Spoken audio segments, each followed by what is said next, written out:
Good morning বন্ধুরা, কেমন আছো তোমরা? সবাই নিশ্চয়ই ভালো আছো। আজকে হলো মঙ্গলবার। এ বাবা, আমি তো হনুমান চল্লিশা পড়িনি। যেই বললাম মঙ্গলবার অমনি আমার মনে পড়লো আজকে হনুমান চল্লিশা পড়া হয়নি। ঠাকুর পুজো তো দেয়া হয়ে গেছে, বিকেলে এই রাতে পড়ো। হ্যাঁ, রাতের বেলার দিকে পড়ে নেব, কারণ এখন তো আবার রান্না করতে হবে, বাজারে যাব, তারপরে এসে রান্না করব, তো এখন আর হনুমান চল্লিশা পড়া হবে না। তো তোমরা সবাই নিশ্চয়ই খুব ভালো আছো। তো আজকে মঙ্গলবার আর এখন সকাল 10:30 বাজেনি, 10:15 বাজে। আমি এখন যাচ্ছি বাজারে। অর্ধেক রান্না হয়েছে আর অর্ধেক রান্না বাজার থেকে এসে করব। তাড়াতাড়ি করে বাজারটা করে নিয়ে আসি, তারপরে আবার মাছের ঝোল করতে হবে। আজকে শঙ্কর মাছ নিয়ে এসছে, সেটা রান্না করতে হবে। আর এদিকে কৃপা সজনের পাতা ছাড়াচ্ছে। কালকে সুইটির মা তো অনেকগুলো সজনে পাতা এনে দিয়েছিল, তা অর্ধেকটা করেছিলাম আর অর্ধেকটা করা হয়নি। কৃপাকে বললাম এগুলো একটু ছাড়াতে, বড়া করলে তো এগুলো অল্প হয়ে যায়। আর অর্জুন গেছে পরীক্ষা দিতে, ও তো 10:45 দিকে বেরিয়ে গেল। ওই মাছটাকে কাটতে দিয়েছেন, চিংড়িটা?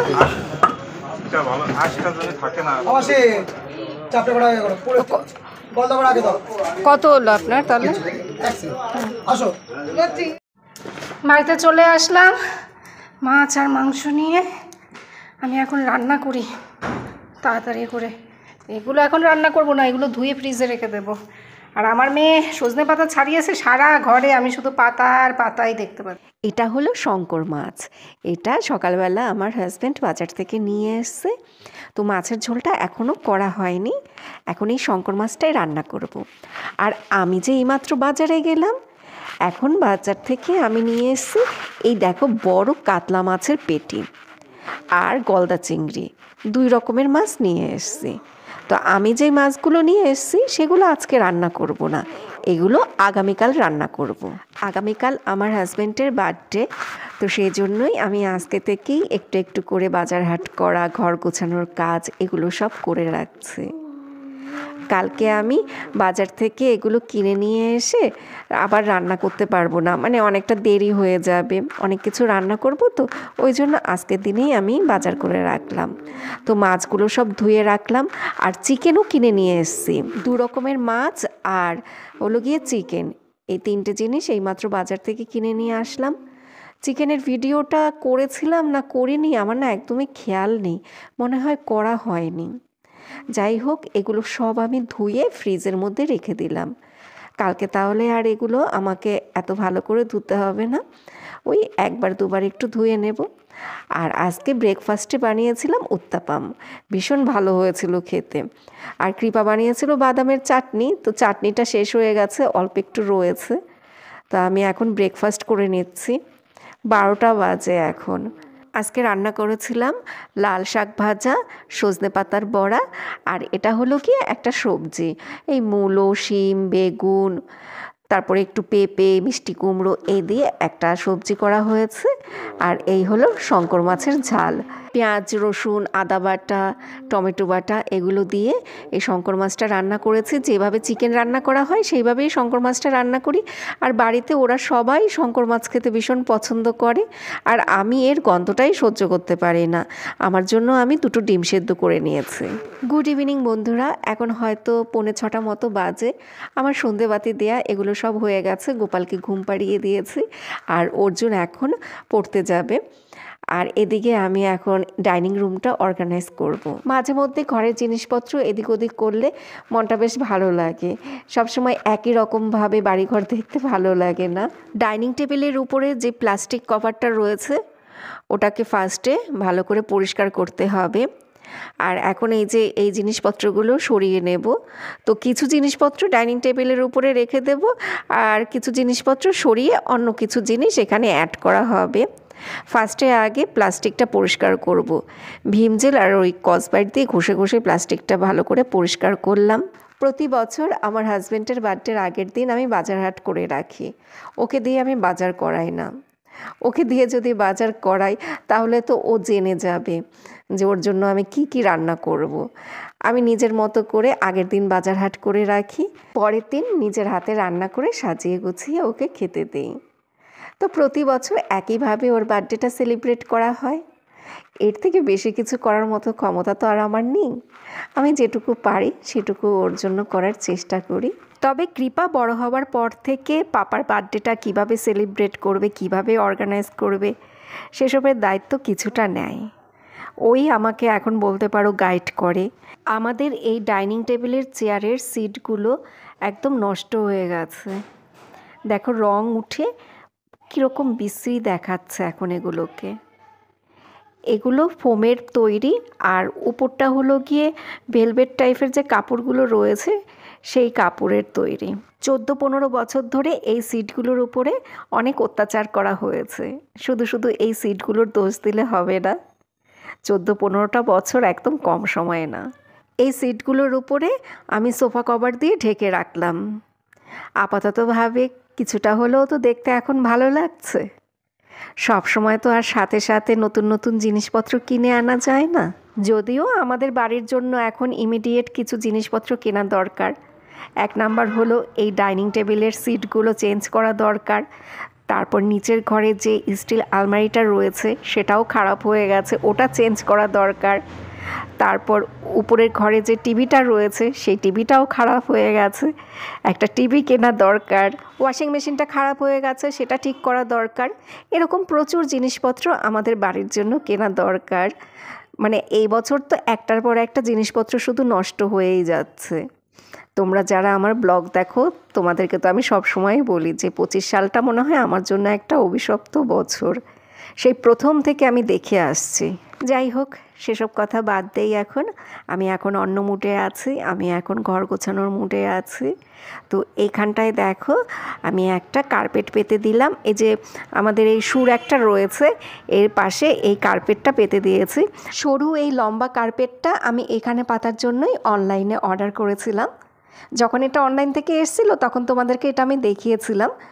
এইখানে পাতার জন্যই এটা কেনা হয়েছে, কিন্তু এতদিন তো এই ডাইনিং রুমটা অর্গানাইজ করা হয়নি। আর এটা একটা motivation quotation, don't stop until you are proud. এটা অনলাইন থেকে নেওয়া হয়েছে। ফ্রন্ট ক্যামেরায় ভিডিও করা তো ওই জন্য তোমরা লেখাটা বুঝতে পারছো না, উল্টো দেখাচ্ছে। এই ধরনের মোটিভেশন কোটেশনগুলো আমাদের একটু হলেও ইন্সপায়ার করে, ওই জন্যই এগুলো চোখের সামনে রাখা। এই দেখো এটা আমি অ্যাকোরিয়ামের উপরে রেখে দেব, পরে আমি তোমাদেরকে দেখাচ্ছি। আর এই গোল্ডেন কালারের চামচগুলো দেখো, এগুলোও আমি অনলাইনে নিয়েছিলাম। এখানে প্লেন এমনি চামচও রয়েছে আর কাঁটা চামচও রয়েছে। কৃপা আবার বাজারে গিয়েছিল, ওর পাপার জন্য কেক কিনে আনলো, তারপরে 2-3 রকমের মিষ্টি, দই এগুলো কিনে নিয়ে এসছে।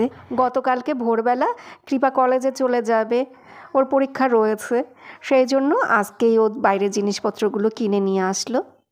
আর এই কাচের জগটা অর্জুন ওর বার্থডেতে গিফট পেয়েছিল। অর্জুনের স্কুলের এক বন্ধুর মা এটা গিফট করেছিল। তখন আমাকে বলেছিল যে এটা না তোমার কাছে আসবে, তোমার ছেলের কাছে আসবে না। পরে আমি খুলে দেখলাম এর মধ্যে একটা কাচের জগ রয়েছে। সত্যি কথা বলতে কি, আমার ঘরে যে কাচের জগটা ছিল সেটা অনেক দিন আগে ভেঙে গেছে, তারপর কিনবো করছিলাম। তো এই জগটা পাওয়াতে আমি খুব হ্যাপি হয়েছি, আমাকে আর কাচের জগটা কিনতে হয়নি। আর আজকে জানো তো আমি প্যাকেট খুলে ভালো করে এই জগটাকে দেখলাম। এর আগে যখন প্যাকেট খুলে দেখেছিলাম তখন ওই শুধু আর কি প্যাকেট খুলে এমনি উপর দিয়ে দেখা হয়েছে, কিন্তু এইভাবে আর কি বের করে আমি আর দেখিনি। আর এইবার একটা কাচের গ্লাসের মধ্যে হ্যাপি বার্থডে হাব্বি লিখছে, এটা আমার হাজব্যান্ডের জন্য একটু বিশেষভাবে ভালোবাসার স্পর্শ রাখা, যাতে এটা দেখলে তার আমার কথা মনে পড়ে। এমনিতে তো সে আমার কথা মনে রাখে না, এটা একটু চোখের সামনে যখন দেখবে তখন যাতে আমার কথা তার একটু মনে পড়ে।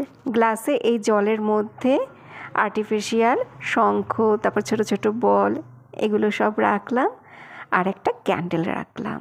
ক্যান্ডেলটা আজকে জ্বালানো হবে না, এটা আগামীকালকেই জ্বালানো হবে।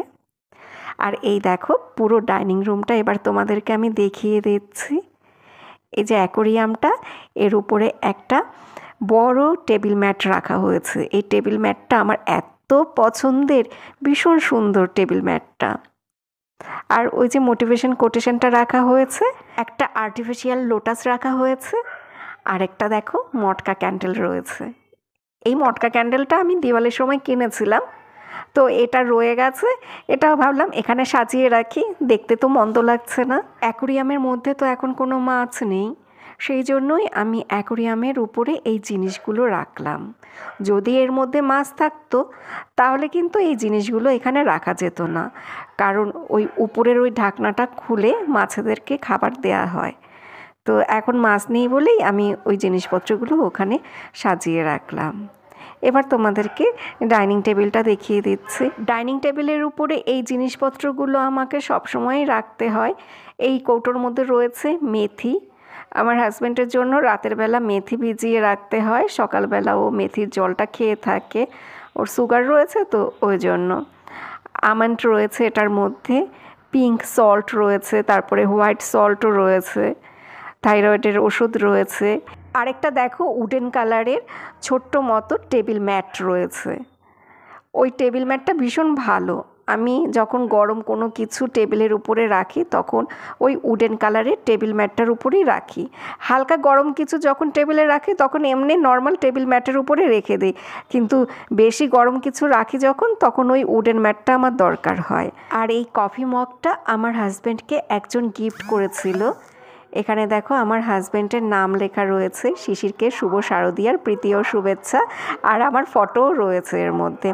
তো এই কফি মগটার মধ্যে আমি টি ব্যাগ, তারপর ছোট ছোট সসের প্যাকেট এগুলো রেখে দেই।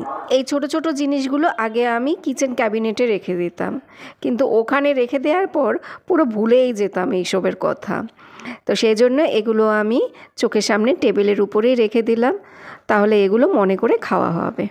আর ডাইনিং টেবিলের উপরে জলের জগ তো রাখতেই হবে। জলের বোতল বা জলের জগ ছাড়া আমাদের মতো মধ্যবিত্ত বাড়ির ডাইনিং টেবিল অর্গানাইজ কিন্তু হয় না। আর কিছু থাকুক বা না থাকুক, ডাইনিং টেবিলের উপরে জলের বোতল বা জলের একটা জগ রাখতেই হবে। আজকে কিন্তু আমি আগের টেবিল ম্যাটগুলো সব বাতিল করে দিয়েছি। আজকে যে টেবিল ম্যাটগুলো দেখতে পাচ্ছ এগুলো আমি আগে ব্যবহার করেছি, তবে এর মধ্যে দুটো ম্যাট নতুন। ডাইনিং টেবিলে তো 4টে ম্যাট আমি ব্যবহার করি, তো এই ম্যাটগুলোর সেট 6টা নিয়ে 2টো টেবিল ম্যাট পুরনো ম্যাট আর বাকি 2টো টেবিল ম্যাট একদম নতুন। নিচের ঘরটা গুছিয়ে রেখে উপরের ঘরে চলে আসলাম। আমার হাজব্যান্ডের ঘরের এই বেডশিট, বালিশের কভার এগুলো সব চেঞ্জ করলাম। পাশ বালিশের কভার সমস্ত কিছু চেঞ্জ করা হয়েছে। এখন মশারি করে দেব। রাত হয়ে এসছে তো, এই রাত হয়ে এসছে বলছি কেন, রাত তো হয়ে গেছে, 8:30 মতো বাজে মনে হয়। তো মশারিটা করে রাখি, তারপর নিচে চলে যাব। এখন রাত 10:30 বাজে। কৃপা এখন বেলুন ফুলাচ্ছে, ওই যে বেলুন ফুলিয়ে বেলুন লাগানোও হয়ে যাচ্ছে। দাঁড়া আমি কয়েকটা ফুলিয়ে দেব, তুই যেগুলো ফুলিয়েছিস সেগুলো লাগা। একা একা আর কত কি করবি তুই। অর্জুন একটু আগে এই ম্যামের বাড়ি থেকে এসছে, মনে হয় 10টা বাজে 5-10 মিনিট আগে এসছে। যাই হোক, অর্জুন এখন খেয়ে দিয়ে বিশ্রাম করছে। ও তো এমনিতেই ফাঁকিবাজ, তারপর ওর পরীক্ষা চলছে, এখন আরও বেশি ফাঁকিবাজ হয়ে গেছে। ও তো ঘরের কাজকর্ম কোনো কিছুই করতে চায় না। আর ফ্রিজের মধ্যে এক ফোঁটা জায়গা নেই, মাছের ঝোলটা রাখার আর জায়গা পাচ্ছি না, ওটা আমি জাল দিয়ে রাখলাম মাছের ঝোলটা। আর ফ্রিজে সমস্ত কিছু রাখা হয়েছে তো পুরো ঠাসা ঠাসা ভর্তি, 1 ইঞ্চি জায়গা নেই ফ্রিজে। রসুনের কোষা টোষা ছাড়িয়ে রাখলাম, তারপরে নারকেল কোড়া, রুই মাছ এগুলো ফ্রিজ থেকে বের করে রেখেছি। একদম বরফ হয়ে থাকে, শক্ত বরফ হয়ে থাকে, ওই বরফ ছাড়তে ছাড়তে অনেক সময় লাগে, ওই জন্য এগুলো সব বের করে রাখলাম। আগামীকাল কৃপা অর্জুন দুজনেরই পরীক্ষা আছে। সকাল হলে পরেই শুরু হবে যুদ্ধ, মানে মেয়ে চলে যাবে সেই নিউ টাউন কলেজে, ছেলে যাবে স্কুলে, ছেলেকে আবার আমাকে সকালবেলা পড়াতে হবে, তারপর আবার কালকে রান্নাবান্নার চাপও রয়েছে। আগামীকাল যদি ছুটির দিন থাকতো, মানে শনি রোববার যদি হতো তাহলে ভালো হতো। ওদের স্কুল কলেজ থাকলে না ঠিকঠাক মতো কোনো আনন্দ করা যায় না। কৃপা তো কালকে সকালে বের হবে, আসবে সেই ধরো 3:30 নাগাদ আসবে। পরীক্ষা তো ওই জন্য তাড়াতাড়ি ছুটি হয়। কৃপা এখন হ্যাপি বার্থডে পাপা লিখছে। হ্যাপি বার্থডের কাগজগুলো নাকি বাড়িতে ছিল, কৃপা যা বলল, কিন্তু এখন আর খুঁজে পাচ্ছে না, সেজন্য হাতে এই হ্যাপি বার্থডে পাপা এটা লিখলো। তো দেখো এই জায়গাটুকু একদম অর্গানাইজ করা পুরো কমপ্লিট। তাহলে বন্ধুরা টাটা বাই বাই, তোমরা সবাই ভালো থেকো, সুস্থ থেকো, সাবধানে থেকো, আবার আগামীকাল দেখা হবে।